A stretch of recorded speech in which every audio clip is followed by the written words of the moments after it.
So yes, that's Marco already enjoying every single spoonful of these no-bake Biscoff cheesecake cups. And honestly, wait until you see how creamy they get. Okay, starting with the base here.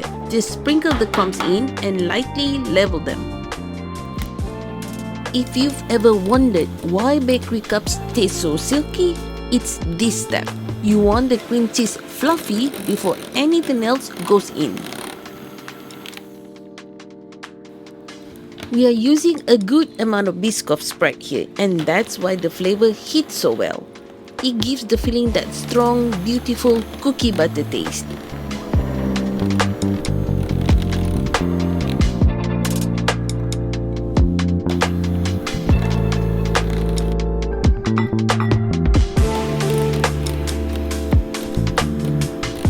Here's another little secret. Whip your cream just until medium stiff peaks.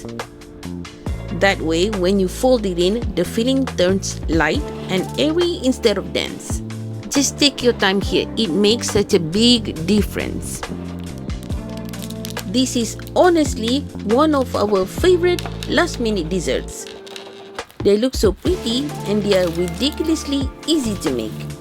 And once they chill, the texture turns so creamy and smooth. These cups always turn out beautiful and the toppings make them even better. You get that creamy Biscoff fillings, the soft crumbs, the drizzle, everything.